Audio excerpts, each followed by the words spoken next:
Good morning. My name is Camille, and I'm an alcoholic. We all get up here early in the morning here in Maryland, don't you? I mean, it's you're all bright-eyed and bushy-tailed this morning and present and accounted for. It's amazing. I know when I was drinking, I never got up before noon. That's because I never went to bed before 5, so why would you want to get up this early in the morning? To begin with, I want to give you my sobriety date. I have spoke down in Texas enough to know that if you don't give your sobriety date down there, they don't think you're sober. My home group is the Friday night speakeasy group, and we meet every Friday night in Louisville, Kentucky. And if you're ever around Friday night, 7:30, I hope you come and visit us. And it's probably the best group in the country or in the world. If you don't feel that way about your home group, you better find a new one, or else get active and participate in it. My sobriety date is May the 2nd of 1972. And what's amazing about that is when I came here, I wasn't looking for sobriety, but I didn't know that. I was not quite sure what I was looking for, but I knew that I didn't like the way that I was feeling, and I didn't like the things that were happening. I want to thank Al and Carol for being such gracious hosts. When you come to these deals, it's sort of a leap of faith, because you're called up generally by a person that you have never met, and they'll say, would you come to Hagerstown, Maryland? Well, in my mind, I couldn't picture. I knew where the state of Maryland was, but I never knew where Hagerstown was. And you know, so I'm hearing my voice say, oh, I'd love to come. That'd be great, you know. And so then they said, okay, so the tickets are set. And so one of the people I sponsor asked me one time, they said, well, do you know who's going to pick you up? And I said, no. They said, you know where you're going to stay? I said, no. Do you know what you're going to do when you get there? And I said, no. They said, well, how can you just go do that? And I said, because either God's everything or he's nothing, you know? And it's really a leap of faith. And the thing that has always amazed me is how warm and loving and gracious everybody is to when we get here. When I got off the plane, they had a big sign for us, and it said, Camille and Bob, your ride is here, you know? Now I'm going to take that home and put it in, you know, a frame, so people will know that somewhere there in Maryland, there's a ride that's waiting for Bob and I that's special.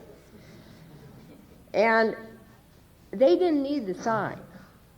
I've always been able to pick them out. You know how we can pick each other out? We do.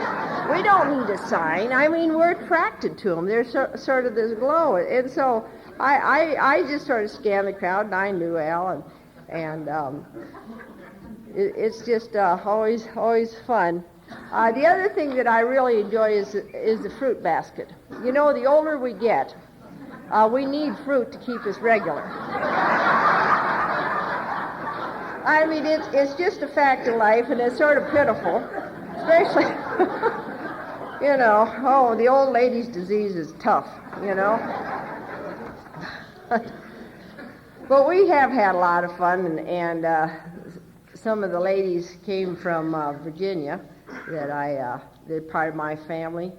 Mike is here. I sobered up with Mike. I was telling the guy earlier, I said, yeah, I know Mike on an intimate basis. And he looked at me and I said, oh, I haven't slept with him. I said, a lot of people we've slept with, but we haven't slept with each other. You know? But you know, in Alcoholics Anonymous, we do get to know each other on an intimate basis. I mean, after we sit and listen to each other in the meetings, it's really amazing what we do know about each other, and it's all in the spirit of love and fellowship, and it's just really nice to know that there's friends out there that really do truly care. Because when I was drinking, there wasn't anybody that cared about me. They weren't thinking anything about what I was doing, and probably didn't care. We've heard some wonderful speakers so far, and the thing that I really noted is how many differences there are between the different people that have spoke. Because one of the things that I had a hard time when I came here is to really identify with people. And it helped me in the big book to find out one of the things that we can agree on is once I start taking a drink would take another drink. And that's the thing where it's really common.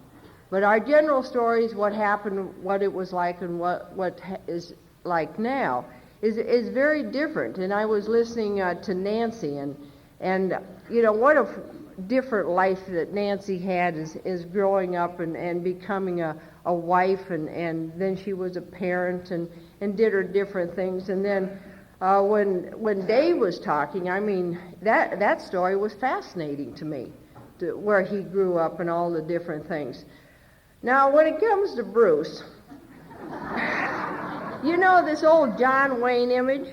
You know, I was born in Idaho and raised in Montana, and I grew up on a horse, you know, and you felt like John Wayne? So did I. You know, I don't know. I wasn't the little sissified, you know, little girl that just wanted to stay home and cook and something. I mean, it's almost too much for him in the South that I'm from Louisville, Kentucky now.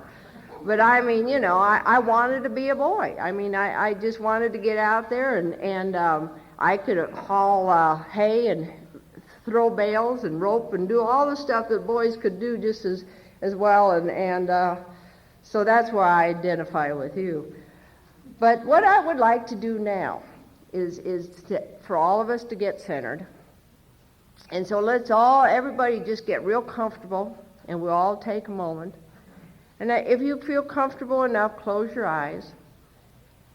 And as you close your eyes and get comfortable, this is a deal that they started, old Lois W., who is Bill's wife, did this. And I would like you to invite God into your heart. And so you can hear the true language of the heart. And we'll take a moment and ask God to come and open our ears and open our minds. And if you don't have a God of your own understanding, you can borrow mine, and you can say something like this: Dear God of Camille's limited understanding, please help me be able to hear whatever I'm supposed to. So with that, we'll just take a moment.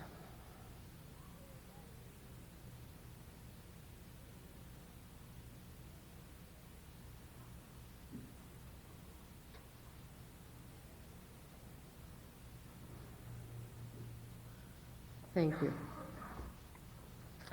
I'm going to tell you my favorite story. We'll start off with that one. It's about a chicken and a pig.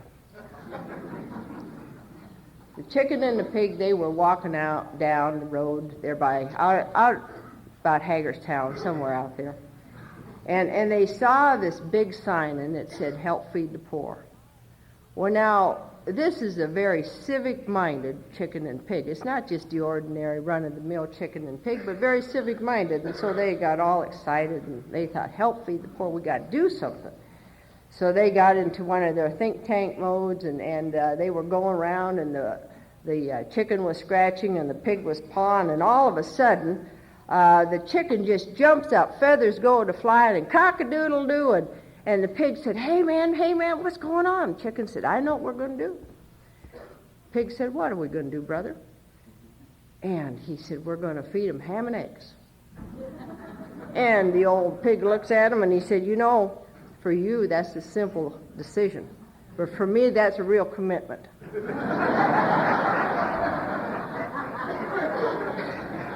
Now, I want to ask you, how many of you are chickens and pigs out there? It's very interesting. Because when I came to Alcoholics Anonymous, that was almost the deal that I was asked to do. You know, they didn't ask me if I was going to be a chicken or a pig, but they said, you know, I want you to make a commitment to this way of life. And I had no idea what they were talking about, but I, you know, leap of faith, I said, well, I might as well. My life isn't going too good anyway. But this morning what I'd like to do is get started with a story about an amend that I made to my parents this summer.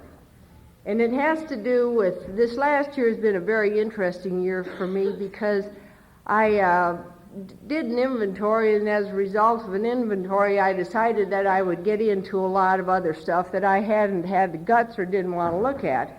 And one of them was that I was adopted when I was a year old. And so Bob had wrote to the state of Idaho or state of Montana to get my records.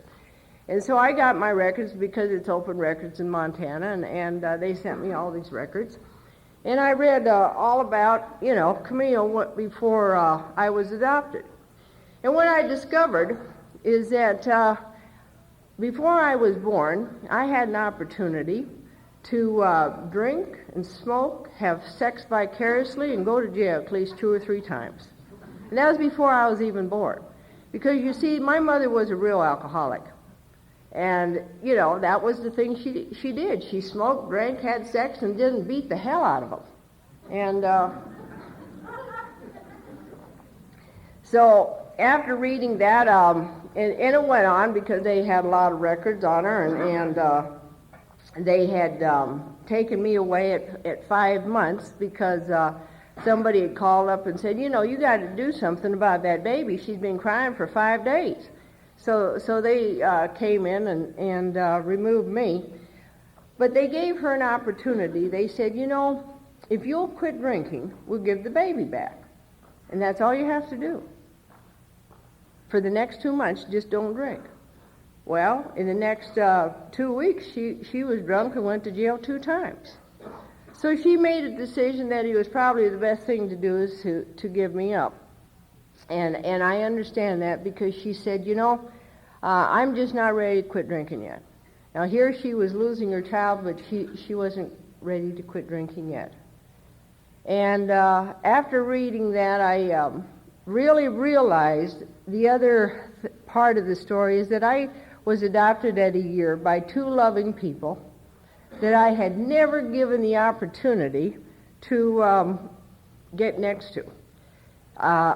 I think in the psychological terms is that I never had the opportunity to bond with people, so I always helped people out there. And so what I did this summer is that there were a lot of letters that were sent with this packet that my adopted mother had wrote the orphanage. And so she and I had that opportunity to sit down and read them together. And I'm telling you, that's a spiritual experience. She hadn't seen those letters in let's see, I'm 50, so she hadn't seen those letters in over 50 years.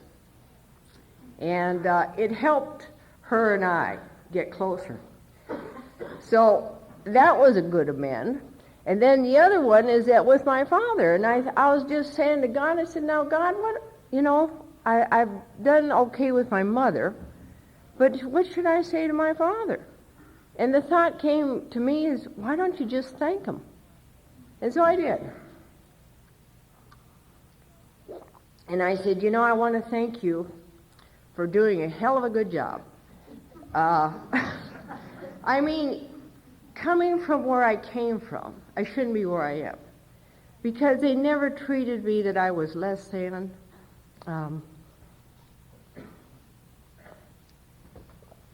They never treated me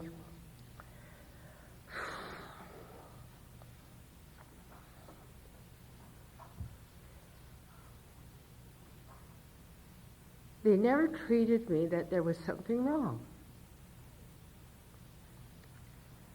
I always felt there was something wrong, but they never, put that tag on me. And what they did is they gave me a good foundation.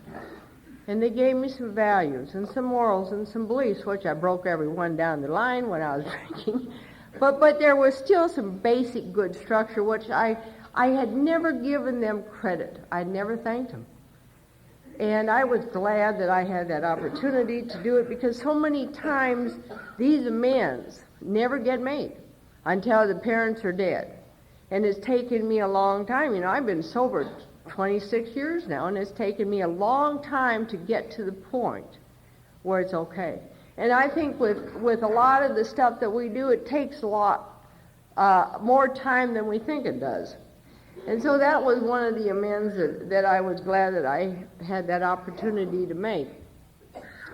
But as I told you, I was growing up my whole life in Montana, and I got into riding horses and doing those things. My first addiction was to a horse.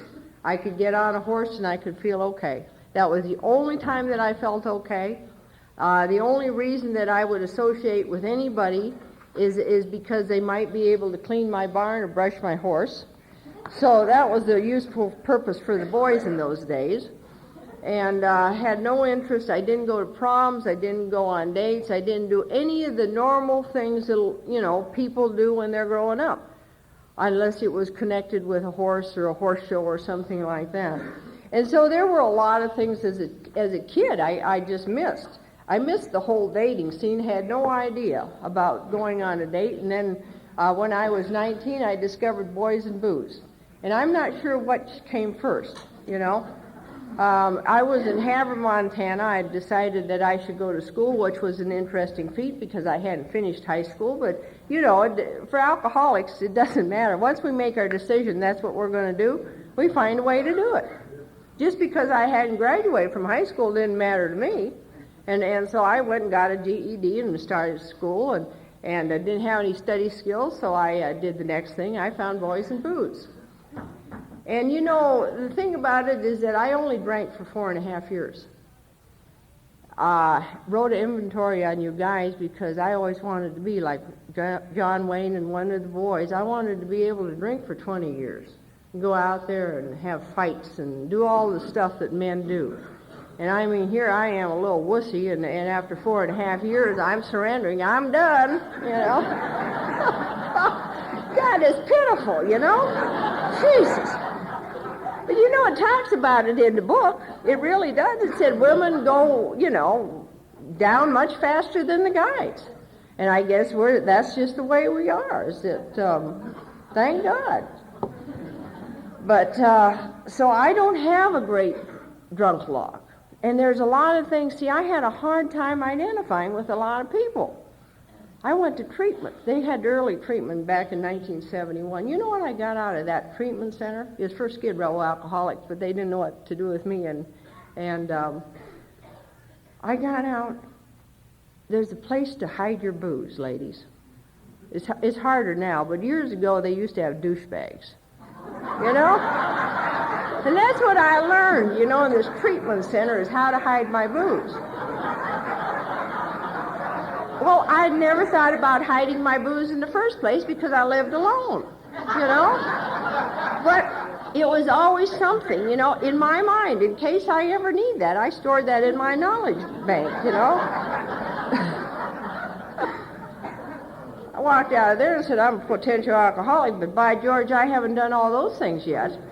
And there were a lot of things.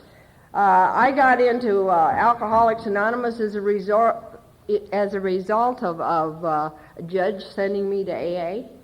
I used to like to drink and drive. I didn't even own a car. You don't need to own a car.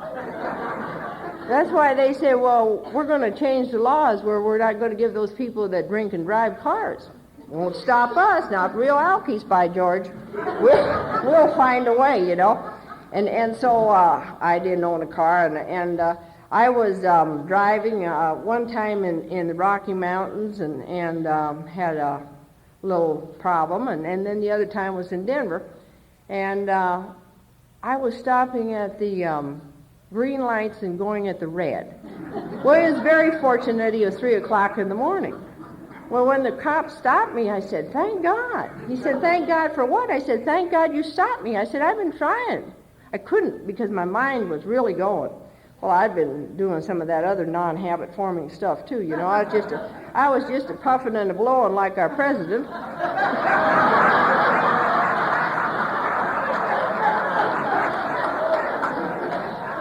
And drink a little Johnny Walker Black Label Scotch, and boy, it makes you stop at those green lights and go at the red ones. So after 2 DUIs in 1 month, now the guy in Vail, See, that's where I was living at the time, that ski resort they're trying to burn down right now. But I had been smoked a little with the DA, and he came up to me after I had that DUI, and he said, Camille, he said, I can't prosecute you. He said, we've been smoking dope and carrying on for a year. I said, well, not my problem, you know. And you know what? I don't know whatever happened to that case. You know, he deferred it somewhere. But but the old boy down in Denver, now I didn't have no connection to him, and he didn't think I was cute. You know how you go in front of the judge and you sort of look cute and pitiful? Didn't work with him. He said, I think you have a drinking problem. And I said, oh, no, I got a lot of problems, Your Honor. I have problems with driving other people's cars. I have problems with drinking the wrong kind of stuff. I have a problem. You know, I have lots of problems. And he said, well, I'm going to send you to what is called DASAP. And that was a Denver Action Safety Alcohol Program years ago. And it was, you know, early in the 70s, they had all this experimental money because they had just formed the National Council on Alcoholism, and they were going to sober up the world. So they threw millions and millions and millions of dollars. I wish, boy, I would have had some of that money. I could have had a lot of fun with it. But they really did try to help us, and so they had this program, and I went. And you know the 20 questions? Well, anyway, I went and, you know, do you have a problem here? Well, I lied right like a dog, because if you really have a problem, you don't want to let anybody know you have a problem. So you drink too much in the morning, and I said, no. And so this guy said, well, I think, you know, there might be a little problem of denial here. And I said, I don't think so. But he said, have you heard of antabuse? I said, no, I never heard of antabuse. And he said, well, the judge has, and he's going to put you on it. So they put me on antabuse, and I was sentenced to go to AA. Now, that's really a heck of a thing, because now, see, I'm a person that when I was drinking, I could drink like John Wayne. I could drink a fifth of whiskey and keep on stepping. And see, that was my deal. I never got sick. I never had hangovers, because it was a natural rite of passage. My mother gave it right to me. You know, after all, I drank before I was born, okay? So I already had that tolerance built in with me, so when I drank alcohol, it was just like coming home. And so, I mean, I drank and I felt good. And the thing about it is that because I didn't get sick, I thought, well, that's my best friend. And so I really could. I'd go out with those old boys in Vail, and they'd have other ideas, and I'd go out and drink them under the table, take them home, put them to bed, and go out and party. They'll see them the next day, and they'll say, where'd you go? Well, you drunken bum, you know, you got drunk and fell down and snow and everything else. I can't be associated with you. And see, in Vail, I could drink 7 days a week. Nobody stopped me, nobody questioned me. And because I was allowed to drink that much, that's how I got here so fast. Because it was really a godsend that I got up there. And so when I went to this group, they had been watching me. Is 5 men and me. And they had already, you know, because you live in that kind of a small town, they all know what you're doing anyway. And so they all knew, you know, this kid said, I remember you sitting there at Donovan's just loaded. And I said, well, I don't remember you. Well, how was I? I was in a blackout. He was sober, for God's sake, you know. But so they were waiting for me. And this was a group of men that really believed in the big book of Alcoholics Anonymous. Now, you can go to meetings today, and they, I don't know, there's a real variety of meetings. I haven't classified them because I have some time I can do that. I call them, there's AA meetings, there's BB meetings, and there's fluff and duff. Now, the AA meetings believe in the big book of Alcoholics Anonymous, and you go to those meetings, and they'll share their experience, strength, and hope with the big book. You can go to BB meetings, and they'll do this intellectual stuff. They've never worked a step, but they know all about the steps, and they'll tell you about it. And then you go to Fluff and Duff, and they want to talk about their feelings, and does anybody have a problem? And it's very interesting how AA has evolved. But this group, they were strictly by the book, and that's what it talks about in here, and that's what I want to sort of do this morning, is that it will talk about, it says, to show an alcoholic precisely how we have recovered is the main purpose of this book. And what I would like to share with you this morning is precisely how I have recovered. Because that journey is one that is truly amazing to me, and I am so fortunate that I got into a group of people that really believed in this book and knew how to put it into their life. And I think that this message is sort of been diluted over the years, because I'm finding people that don't read the book, and I'm finding a lot of people that are giving out information that is interesting information, but it has nothing to do with Alcoholics Anonymous.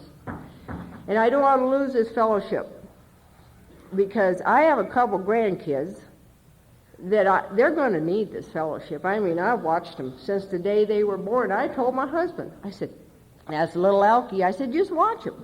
Watch the way they, I said, watch the way they operate, you know? And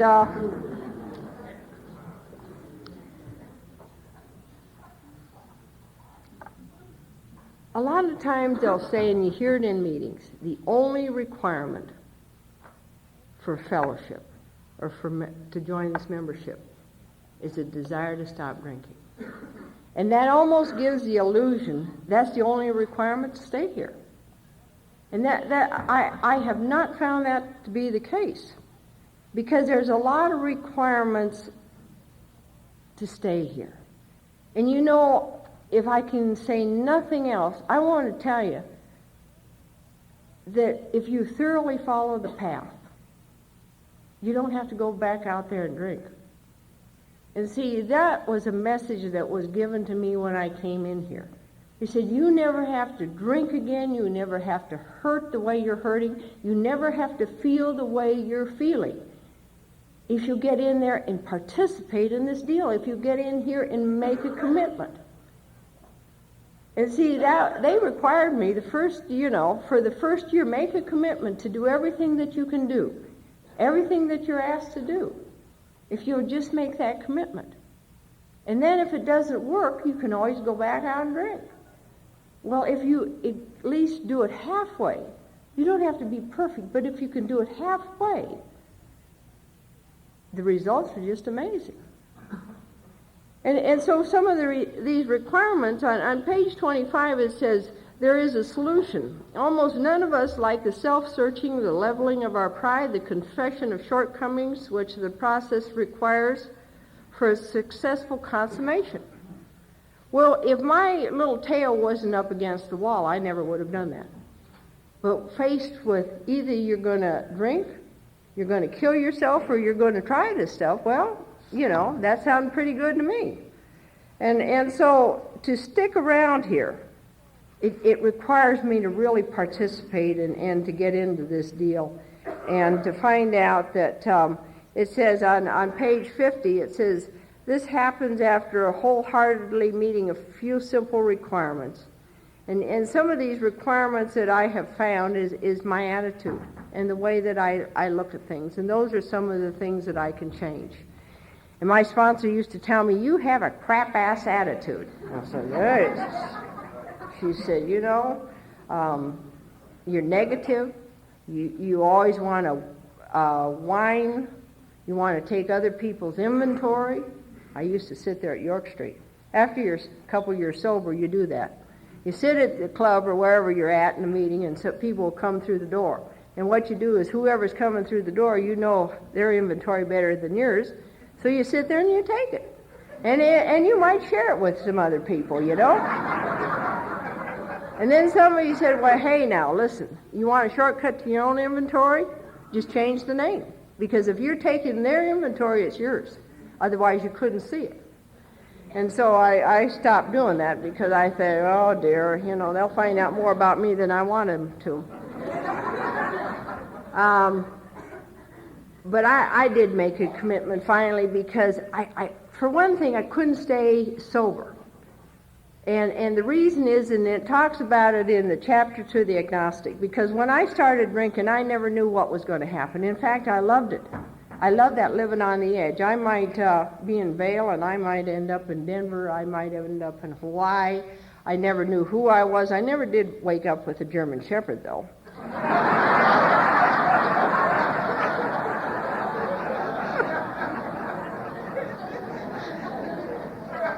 Now, for who you guys don't know about the German Shepherd story, you better get the tapes, you know. They used to talk about sheep in Montana.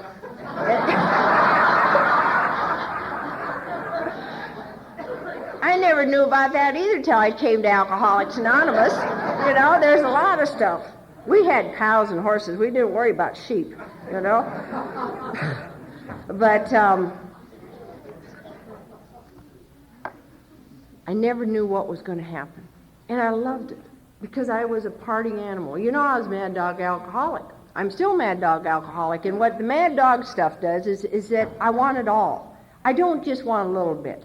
I'm just not content to just go to my home group and sit there and listen. I want to get in and participate. I like to come to these conventions. I was a convention junkie for a long, long time, you know. And I still go to a number of conventions, only now it's on sort of a different deal. But to be able to actively participate in my life. But it says when you honestly want to, you find you cannot quit entirely. Well, I found I couldn't quit entirely. For one thing, I didn't have the desire to quit because I hadn't physically reached my bottom. Mentally I had. But physically, I probably could have gone out and drank some more. I used to sit up at York Street and debate with the boys. And York Street is a club in Denver. And that's where I sobered up, 1311 York Street. And it's an old mansion, and it's very historic now. But I'd sit up there, and I would say, well, I don't think I'm a real alcoholic, you know, and debating. And so they'll say, well, Camille, why don't you go out and take the Marty Mann test? Well, years ago, Marty Mann had designed this test that you could go out and you could drink 2 drinks, no more, no less, for 90 days. And I said, okay. And that's what you do with people that sit there and debate with you. You don't argue with them. Say, hey, go out and drink, ding-a-ling. And so anyway, so there's a bar called the New Yorker, and it's right up the street. So I just head right out the door, and up the street I go. And I'm sitting in there, and I have a drink of scotch, you know, a little shot, and I sat there and drank that. And I'm waiting, because I've been to enough meetings, and they always said it was the first drink that got you drunk. So I'm sitting there, and I'm waiting, and I'm thinking, I'm not drunk yet. Well, okay, so I have my second shot. So I had my second shot, and I thought, that's not it either. I'm not drunk there. I thought, you know, it was never 2 drinks that really got me feeling good. It was 3. It was 3 drinks. So anyway, so I ordered the 3rd drink. Had the 3rd drink. I thought, there, that's it. Up to York Street, I scrambled. See Big Frank. And I said, Frank, I'm going to change the test. He said, what are you going to do? I said, I'm going to make it 3 drinks. No more, no less, for 90 days. And he said, now listen. He said, you flunked. He said, you already flunked. I said, now how could I do that? He said, because it was 2 drinks, not 3. And he said, besides, you're just bullheaded enough. He said, you go do the dumb little test, and then, you know, for however long you want, because you're so young, you'll do it, and then it won't work. You get drunk. He said, so what are you going to prove? He said, just surrender. And so finally, I was able to do that. And God sends different people to us to help us along the way, and he knew what was going to get me in this program. And the guy had blonde hair, blue eyes, looked good, smelled good, had a big diamond ring, drove a Cadillac, had an airplane, was a veterinarian. And he came up to me after this meeting at Young People's, and he said, would you like to go to coffee? And I thought, my God, I would love to go anywhere you want to go.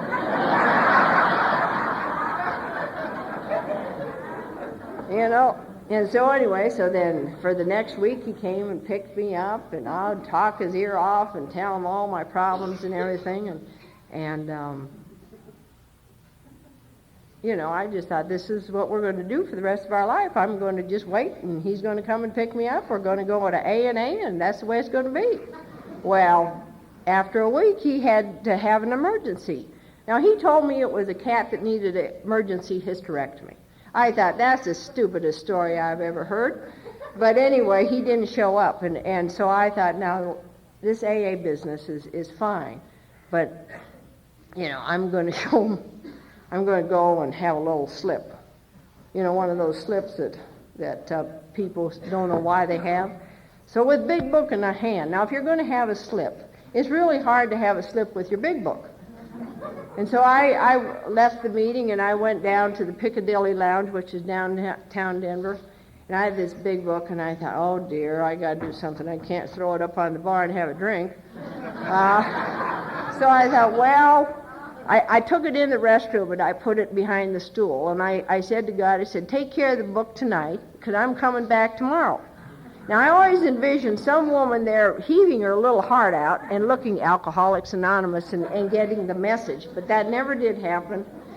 But so I did, and I went, and when you don't have any money, you got to go and scan the crowd. I picked a bar that they had to have some money, and so I picked out an old boy that was from Laguna Beach, California, and he was a dentist, and so I went up to him and I said, honey, would you like to go have some fun tonight? And his ears perked up, and he was ready to go.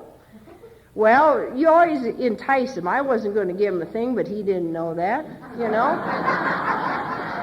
Because you reach a point where you're not interested in anything but alcohol. You don't care about all the other stuff unless, maybe you might be interested in every now and then, but I wasn't interested. And so we went out and we drank, and that was the time I really wanted to get drunk, and I couldn't do it. And so there was another thing, that another myth that got broken. And so I came back and called Whitey and told him my sad tale, and he said, well, I'll come and get you. And I thought, that's good, he's going to come and save me. Well, what the deal was is this is where this commitment business came in. He said, I want you to commit for a year. And so on that I said, okay, well, I went ahead and committed. And had absolutely no idea. Now, the little lady that spoke or did the traditions here, read the traditions, she did much better after her first year than I did. Because, all I could do is stand up for 5 minutes and cry, So to be able to read the traditions was pretty good. Well, for one thing, when I came into Alcoholics Anonymous, I couldn't read. I missed that growing up. Going to school, I just sort of missed it. And I had, there was a reason that I missed it, but I didn't realize it at the time. So I had to learn how to read in Alcoholics Anonymous. And so I couldn't do too much reading, but I was able to learn the steps and how to work the steps. And the group that I got into was the Denver Young People's Group, and they were a bunch of Nazi big book AA thumpers, about 150 of them. And if you didn't go participate in the deal, there was a guy that kept getting drunk in the group. And they told him, they said, Jimmy, if you get drunk one more time, we're going to take you to City Park and beat the hell out of you. And they did. And he's been sober ever since.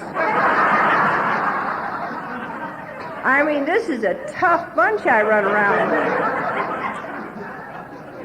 And for real, they scared me. They really did. There were people that had been to prison. I hadn't made prison yet. I haven't been to prison yet. But these were tough people, gangsters, and I thought, my gosh. They had done things and gone to places I had never gone and never seen. I was scared of them. I thought, boy, if I don't do something, they're going to really get rid of me. And so I halfway did the steps out of fear. And whatever it takes. But I did it by the book. And one of the things by doing it by the book is that I got the results. And they didn't ask me if I was ready. They said, you're going to do it now. And so I really learned more. I got it up in the head way before I got it into the heart. And I think that happens so many times to us, is that we can get it up here. I could quote the big book. I knew page and verse and everything because, see, I wanted you to like me. I wanted you to accept me. I didn't want you to take me out to City Park, And so I learned it up here, and I'm a quick study. But it takes time to get from here into the heart. And that's where the most important transfer that I've really found has to take place. So the language of the heart can be spoken. And so my first inventory was just all the things that I thought I was the worst person in the world, and I told all my secrets. As soon as I did that, I was waiting for this woman to say, oh, you're going to, wherever. And she said, hey, let me tell you about my deal. And she'd start telling me about hers, and I thought, my. Well, then there was another little problem as a result of that fifth step. My fourth step started showing up at the club. And I thought, now what's going on here? And there for years, I was blaming her that she had shared my fifth step. You know what happened? I have a big mouth. I have a big mouth. And not everybody in Alcoholics Anonymous keeps their mouth shut. I don't know if you've discovered that yet. There's a few people that are no one to keep it to themselves. But I used to share non-discriminative, anybody that happened to be sitting at the table. I used to share things with. Well, it started going around, and I got a little resentment. I thought, well, I'm not going to tell those people anything else, and I'm just not going to say nothing. Well, that works for a while until finally you're ready to go crazy. After a year and a half of shutting down, or I wasn't a year and a half, I was a year and a half, and I shut down. And I walked into Colorado General, and I said, if you don't do something, I'm going to kill myself. Well, walk into a hospital emergency room and say that and see what they do. Well, they put me in a cab and sent me out to Fort Logan. Well, I'd been in Fort Logan on the alcoholic side, now I was in the nut house side. I always wanted to be crazy because I figured if you're crazy, they can do something with you. Give you a little ECT, which is electric shock therapy, or they can give you some nice little pills. You won't have to go to this ANA.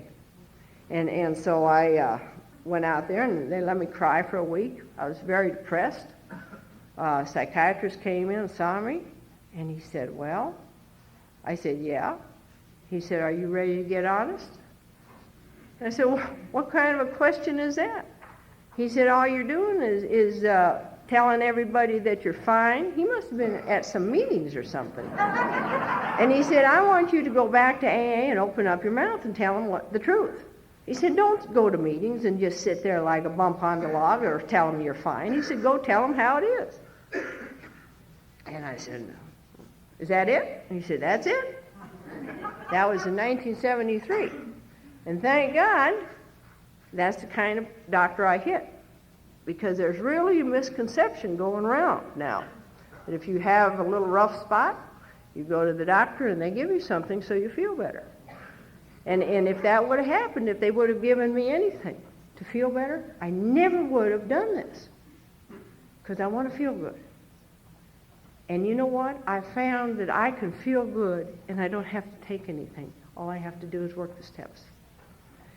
And so I did that, and then I got into service, and I mean, I'm not going to, we would be here for at least 2 to 3 days if I shared everything with you, what has happened to me in the last 25 years. But I'm going to sort of run through and speed it up, because there were a lot of things that happened to me, and there were a lot, I didn't know how to be an adult. I've never had a problem finding the inner child. Never had that problem. You know what I've had a problem with? The inner adult. God, if the inner adult was, please stand up, inner adult. I knew how to be a kid, but I didn't know how to be an adult. I didn't know how to go to work. I didn't know how to dress. I didn't know how to do anything. My years in AA is that I learned how to go and do a lot of things. I came in as a ski bunny, then I turned into a hippie, then I turned into a motorcycle mama. Not a motorcycle mama. I was a tough broad. I rode my own motorcycles. I didn't flop on the back of anybody's, But I mean, I had these leather pants, and I'd go strutting in the club, and I became hip, slick, and cool. And I was tough, and then I became a truck driver, a cab driver, a bus driver. You remember Ralph Crandon? Well, now when I was a little girl, I never thought, when I grow up, I want to be just like Ralph. I never thought that. But I drove a bus in Denver for 10 years, and I was just crazy. I really was. There was part of the time that I wasn't really invested in AA. I wasn't drinking, but I wasn't really into the middle of it. And I found out for a mind like this, I have to be in the middle of it. But I was the kind of bus driver that you had to pass inspection. Now, if you got on the bus, if you were good, you'd get off. And if you weren't good, you wouldn't get on. It's called power and control. Now, I really did make amends. I found a woman in Eugene, Oregon, because I was doing this for a while. I said, I'd like to make amends to those people on the bus, you know? She said, I used to ride your bus. But you know what? She was drunk and couldn't remember much, but anyway, I made the amend, and so that's a done deal. But the other story about it is that I used to we get in this evangelical stage, and we want to sober up the world. Well, I happened to be in this stage. Well, anyway, there was a guy by the name of Manuel, and he's a little Mexican guy, and he was riding my bus. He was drunk. And I'd been listening to him, and I'd been 12-stepping him for a long time, and he didn't know that. But anyway, finally, I figured I needed some help. And I said, Manuel, do you want to sober up? Oh, si, senorita, anything you say, sweetheart. I said, very good. I said, folks, we're going to take a little detour, and don't worry, but we're going to come right back. So I was over on Colfax. I turned the corner on York Street. Down the block I go, which is about 2 blocks. Stop the bus, put the 4-way flashers on, run right into the club, and tell the guys that are sitting in there, hey guys, we have a call right now. So here they come right out of the club, about 6 of them. And I mean, the passengers, they want to go to work, they're just sitting there, And so they came and they get old Manuel and they take him off the bus. Well, the guy's in the blackout. He doesn't know what's going on, and he's fine, I was glad I didn't have a combative drunk on my hands. But so anyway, so I said, have a good time with him, and then we went back and they went to work. Well, what happened is that Manuel, they gave him the best stuff. Now, if you've ever been 13, or not 13, if you've ever been... that's later.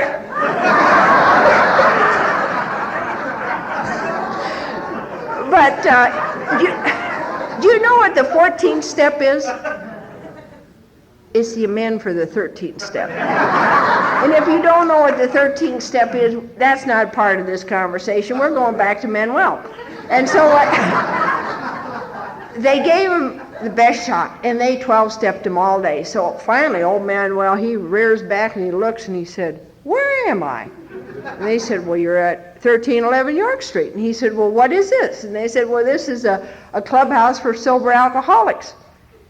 And he looks around and he said, where are those alcoholics? And they said, well, we're alcoholics. He said, well, my God, I'm not an alcoholic. And he jumps up and runs out the door. That's not a way to get the people in the fellowship, He never did ride my bus again. He would look at me and just,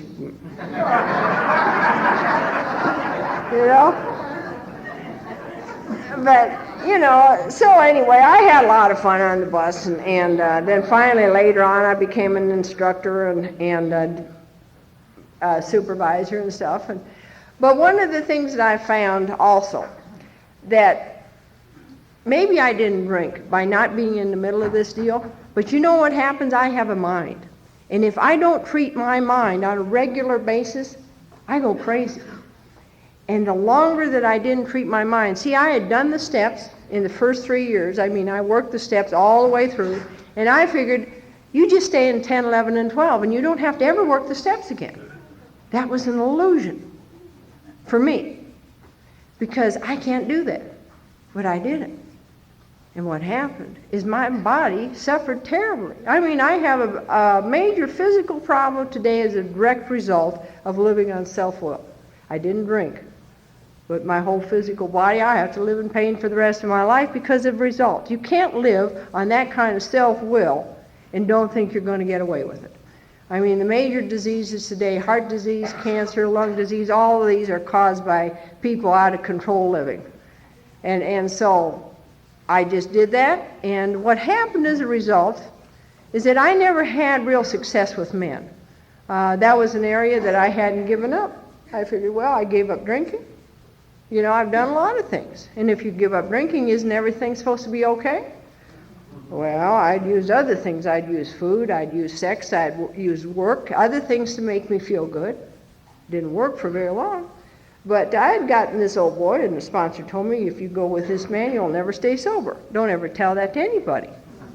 I stayed with a jerk for 9-10 years, just to prove that you can stay with a complete.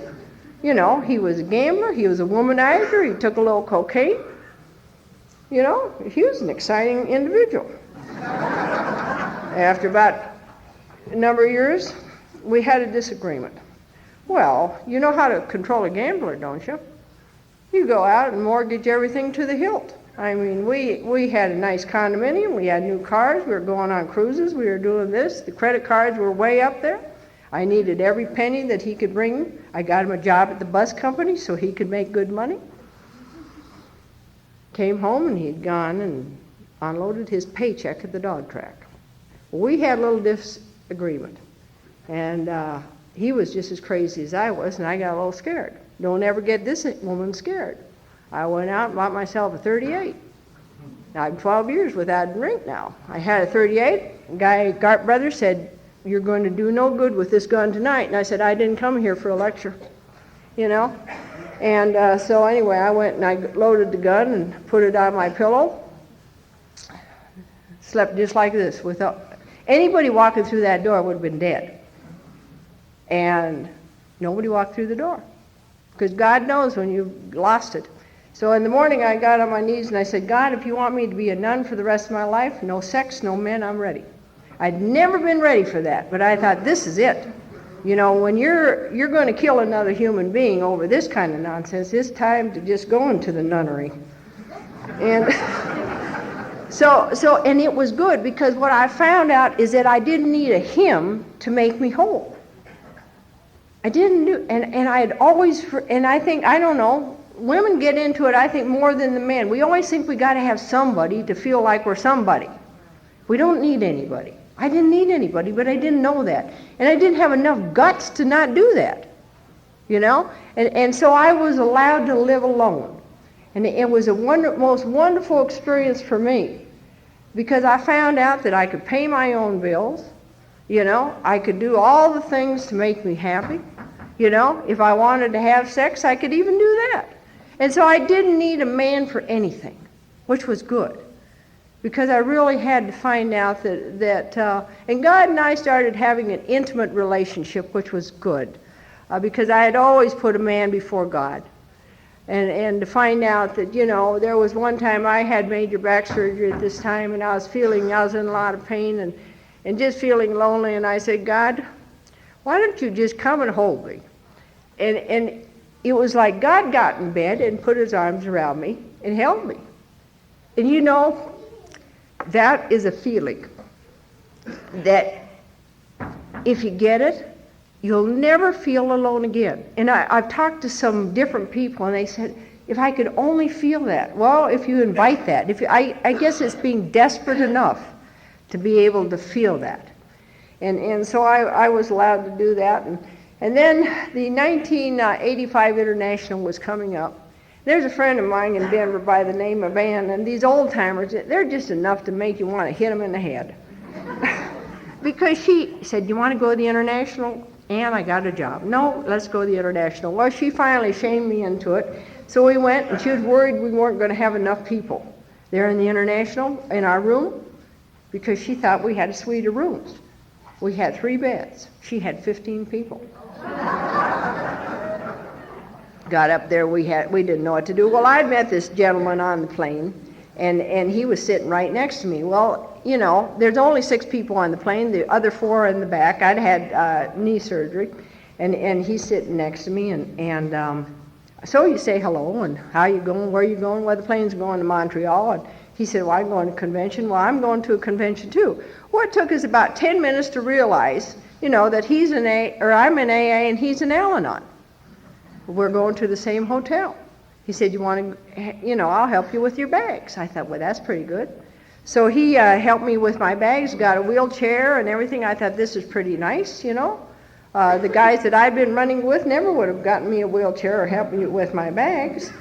And so we got down to the hotel room, and he said, what's wrong with ladies? Because these ladies, it's like a bunch of chickens in chaos. Women, when women get excited, their voices go up to about 10 octaves, you know? And so anyway, they were all just a dither. And so he said, what can I do to help?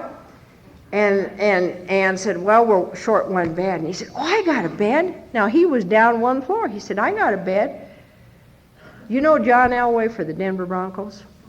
There's a woman in Denver at that time would have passed him getting the Bob. She said, I'll stay with you, and zoom, you know. She works for the Denver Central Office. She still does. Her and this other woman by the name of Marion, I mean, they could have tackled them. And they were the oldest ladies in the bunch. And so anyway, so they slept down with Bob. And when, I'm going to fast forward, but when we got married, Bob, Marion went to me and she said, here's some high-powered earplugs. And I said, oh, that's strange for a wedding present. She said, honey, remember, I slept with them first.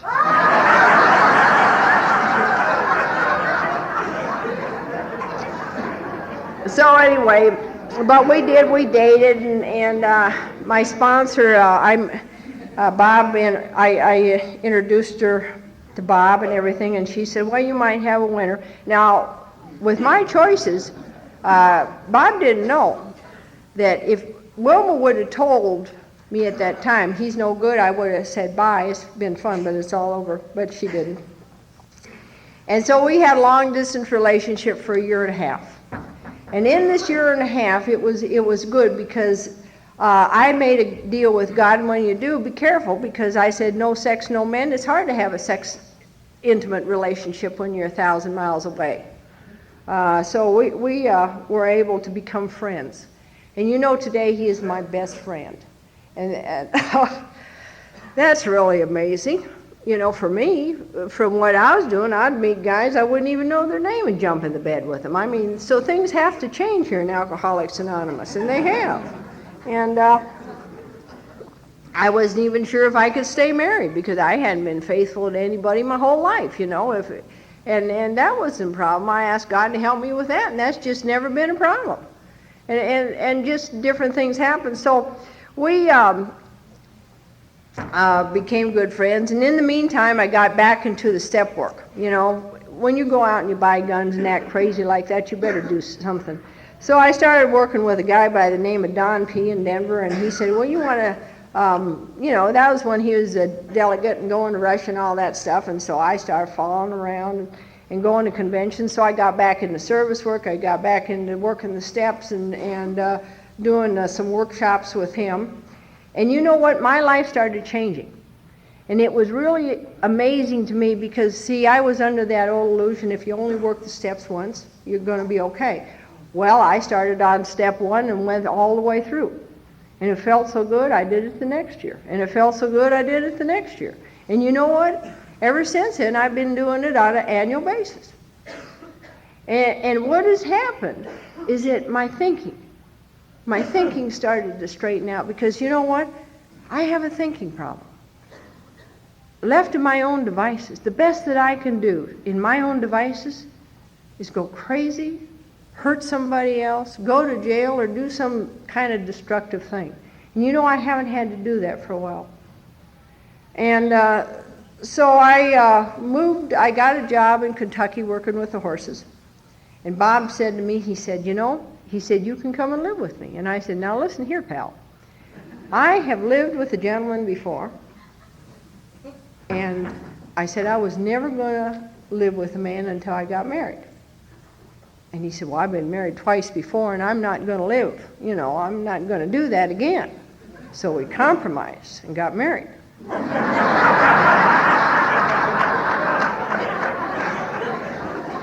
I like those compromises, you know. Well, anyway, I got back more in Alcoholics Anonymous, and I've been busier, and I've had the experience of doing more things ever since. And I was a chairman for the International AA Women's Convention. Now, that's an interesting deal. You talk about service at a higher level. I had 16 women on the board from in the same regions as Canada and the United States. And working with those women reminded me of working with a bunch of cattle in Wyoming with no fences. You know, you think you got them going right down the path, you know? And all of a sudden, here's some ding-a-ling way off. And what happens is that the other ones decide to follow, you know? Jesus. But you know what? It really showed me at the service level, you don't have to know a thing, you know, and you're really not going to get anything done, you know, so you don't have to take credit for anything. But it's the most wonderful experience because what it shows you is that you're ultimately not in charge. You know, God's in charge, and you just have to go along with the deal, and the traditions are wonderful. The steps are great for the individual. Traditions, that's how I work my relationships. And so I learned the traditions on an intimate basis, learned the concepts on an intimate basis. And so I could utilize them and practice them in my life. And I'm such a sick puppy, I need all that stuff. And so that doesn't mean, now just because I've been around for a while, that I don't have problems and I don't feel, because I was under the illusion that if you're sober for a while, you ought to go off on this happy trail of destiny where you're never going to have a problem. It's just going to be wonderful. Life is going to be wonderful, you know? It's the most unrealistic expectation. I think we do that to newcomers to give them hope or something. I don't know. But anyway, the people that I sponsor, Gary B. in Indianapolis told me one time, he said, don't you ever set yourself up on that pedestal, because he said, I've seen too many people fall off and they get drunk. And so he said, always tell the people that you sponsor the truth. And I said, what do you mean? He said, tell them the dirt. I said, what do you mean? He said, when you're a jerk, tell them. And I said, well, what do they think? He said, they better know the truth, you know. So I've always told the ladies that I sponsor all this stuff, and they just shake their head and think, God, why are we following you in the first place, you know? I can just see this look come across your eyes like, Camille, how can you think that way? I said, it just comes natural. So when I got there in Kentucky, I got into sponsoring more women, and I used to organize them. Boy, I'm telling you, it gets, in sponsorship, sometimes gets into this power and control. And if you want what I have, by George, you're going to go where I go and do what I do and da-da-da-da-da. And man, I had them all lined up, and we're going to this conference, and we're going to work these steps, and we're going to do this, and if you don't do this, you're 86 and out the door, and I don't care. And I mean, it was just like I was herding a bunch of I don't know what, you know. And old Joe and Don used to tell me, why don't you just lighten up? He said, just let them go. He said, let them do what they need to do. And I said, hell, they might get drunk. And he said, well, they might go crazy under your rule. Tell them how to dress and how to act. Poor women had, see, I was going to school. Most of the people that I sponsor go to school. They don't think about it. That's just sort of what you do. Because I sponsor a lot of young people. And so my sponsor told me I had to go to school, and I ended up going to school. I got a degree. First one was at the University of Colorado in business administration. When I walked out the door, I expected her to say, good job. You know what she said? When are you going to start your master's? That wasn't even the question, you know. But there were a lot of things. Not only did I have to sober up, I had to change everything about my life, you know. And that was the thing. And you just can't run hog wild here and think you're going to stay sober. But she told me, she said, I want you to act like a lady, and I want you to not use those 4-letter words, and I want you to dress and put on makeup. It was just disgusting is what it was. and go to school and all that stuff. And so I did that. And when I got into Kentucky, I had been in this major tiff with the bus company because I got hurt. If you ever get hurt out of the job and they fire you, and you think you're going to go into a little lawsuit, my little lawsuit lasted for 11 years. So just know that you're in for the long haul because they did everything that they could. My physical health continued to deteriorate to the point that they thought I was going to be in a wheelchair for the rest of my life. And I was in a lot of chronic pain. And one of the things that I want to share with you this morning is my experience, strength, and hope with the medical profession. I went to many medical doctors, and because I really do have a legitimate physical problem, I'd tell them I was an alcoholic, and they'd say, that's okay, honey, you're in pain. Here's Valium, here's Darvon, here's Percocets, whatever you need, okay? Just because you tell them you're an alcoholic doesn't mean that they understand. It's our responsibility. What you put in your mouth is your responsibility. I don't care if Dr. God tells you, okay? I have access because of my physical condition to walk into most places and get any narcotics I want to, okay? I cannot stay sober on narcotics. I was told by this one doctor, look, you'll never be able to deal with this pain for the rest of your life. I'm going to prescribe narcotics for you for the rest of your life. And I said, I didn't sober up to take narcotics, okay? Narcotics for long-term pain doesn't work anyway. Okay, what I take is Advil, or so ibuprofen, or a hot bath, or have my husband rub my back, or do something, you know. But so that didn't work. The other thing is that they had tried antidepressants. Now, my experience, strength, and hope on antidepressants is that it doesn't work for me. I took an antidepressant, and it made me suicidal. I was already depressed, and it made me worse. You know what helped me with my depression and my chronic pain? Working the steps. This last year, I got into a situation where a good friend of mine who was non-alcoholic took a gun and shot herself and killed herself. I became the grief counselor for about 100 people, and I was doing my own grieving, and I got into a real mess with the deal because I got depressed, my back hurt, and so everybody else in this fellowship, or not everybody else, that's taking your inventory. But there's a whole belief system that thinks if you're depressed, go to the doctor and get an antidepressant. So I thought, well, I'm in pain and I'll see. Well, I became suicidal. And so I called up a good friend of mine in Denver, and I said, something's going to have to change here. I said, I'm depressed. I said, I'm suicidal. And I said, I've done the best that I could, and I can't get out of it. I said, what should we do? He said, how about the first step? He took me right back through the steps. I wrote an inventory on a belief system for me that for whatever reason I hadn't examined. I went ahead, and because we're doing it long distance, the longer you stay sober, your inventories, you don't care who reads them. I went ahead and I did it on the computer. I faxed it to him, all 30 pages. Poor man had to sit there and read all this crap. Then we share it over the phone, did the fifth step over the phone. I went and did 6 and 7 on my way to Lexington. That evening with 150 people, I took my 7-step prayer, started my amends, and my life has changed once again. Whew. This program works, and it works wonderful. The thing about it is get into it. I mean, there's so many people you're looking for an easier, softer way. There's no easier, softer way than doing this deal. And it says it right in the book. And on page 42 it says, quite as important was this discovery that spiritual principles would solve all my problems. There's not one problem that I have that if I will apply those spiritual principles to, that it isn't going to solve it.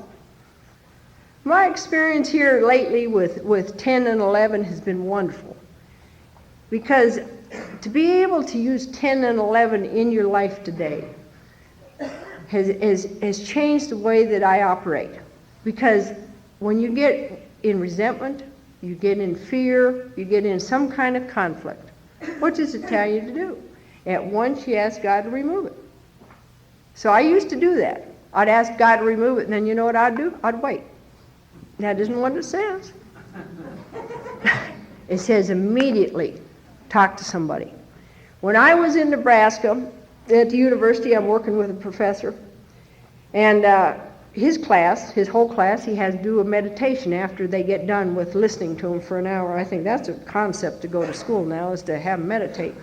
But I got into a meditation, I got into a bunch of fear. And the fear just wouldn't go away, and I asked God to remove it, and it didn't go away. And so immediately I talked, I talked to this individual. And then we went to another thing, and I was able to turn my thoughts to somebody that I could help. After the little dinner party that we'd been to, he said, well, do you want to talk about it anymore? And I said, it's gone. And see, that's what I've found with this 10. No matter what it is if I'll ask God to remove it, go ahead, talk to somebody about it. They don't have to solve your problem. Just, have somebody you talk to about it. Then turn your thoughts. Because what I've found is it's my thinking. My thinking is the thing that gets me today. I still can't correct it. As long as I've been sober, I can't correct my thinking. I need other people to be able to run it by. You don't have to solve my problem. God solves my problems. And a lot of times when I come to you, I don't want to hear your advice. I just want you to sit there and listen. And then I'm able to do that, go on and become the best that God has me become. Last Sunday morning, I woke up, and generally I don't, turn on the spiritual side of the program, but I did. And this man was talking about dreams that are given to us. And he said, the dreams that God gives you are the ones that are impossible. And I thought about that, impossible dreams. There's a famous man, and he said, I have a dream. And most of you should know who that is. But anyway, he had a dream that there would be a world that would be wonderful. And I think that each and every one of us has had a dream. Well, the deal is if God gives you the dream, it's humanly impossible. And the reason that it's humanly impossible, because if it wasn't, we wouldn't need God. And that was one of the things that I saw. Today, the way I live, I'm living a dream that's humanly impossible. Because I decided that after I had gone back to school, I got my master's degree, and then I got my education specialist degree, and I thought, well, why don't you go ahead and try for the doctorate program and see how that works. Now, you got to remember, I'm a person that had a GED, came into the program, I couldn't read, didn't know how to study. Now I'm into a doctorate program, had this dream. When I sobered up, I had a dream that I wanted to be a doctor. I wanted to be a medical doctor, which, I'm going to go in and I'm going to be a health and sports psychologist. I'm on the last tail of it. I'm into the dissertation writing. And that's where a lot of changes have happened. That is a dream that is humanly impossible. From where I am, I shouldn't be there.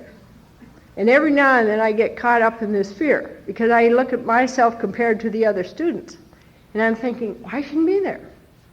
But if you have a dream that's humanly impossible, God's helping you along the way. God's not going to do it. I've been waiting. I said, hey now, pal, we got a dissertation to write, I've never known God to send me a fax. I've never known God to send me an email. Now if God starts sending you faxes and emails, you better pay attention. But the thing about it is that I needed the power to be able to do this. And by getting clear with my side of the stuff, by going through the 12 steps, I'm able to think straight. I'm able to sit down and write stuff. I'm able to do stuff today that are humanly impossible. I don't have all that physical pain, okay? There's certain things that I have to do to participate in that. I can't live a high stress level life, I have to be able to exercise on a regular basis. I have to be able to take care of my body, and have a host of friends around me that I truly love and respect. I work with a lot of kids. I'm going to be teaching this next spring at the University of Louisville in healthy lifestyles. And being able to share with them some of my experience, strength, and hope. This professor from the University of Nebraska told me, he said, one of your greatest assets is that, Camille, you have more experience than the majority of people, and to be able to share that. So I'm going to wrap this deal up, but I just want to say, if each of you have a dream that you think is humanly impossible, go for it. Go for it. And if you utilize the steps of this program, you have the power to do it. That's the nice thing about it. And you don't ever have to take a drink again. I mean, that's the most important thing here is you don't have to take a drink again unless you make a decision to. It's not that I can wake up in the morning and decide whether I'm going to drink or not, but when I wake up in the morning, I can decide whether I'm going to use this program or not. That's my deal. Because if I don't, I'm going to drink. That's already given. So I'm going to close here with one of my favorite deals, and it's called The Last Promise. They ought to make a movie out of this someday. But The Last Promise, it says, we will suddenly realize that God is doing for us what we could not do for ourselves. The last promise in the big book came true for me on the very first day of sobriety. God kept me sober that day, and on every other day I allow Him to operate in my life. He gives me the strength, courage, and guidance to meet my responsibilities in life so that I am then able to reach out and help others stay sober and grow. He manifests within me, makes me a channel of His word, thought, and deed. He works with my inner self while I produce in the outer world. For He will not do for me what I cannot do for myself. I must be willing to do His work so that He can function through me successfully. Thank you, and let's have the rest of the day, let's have a great one. Thank you. My name is Camille, I'm alcoholic.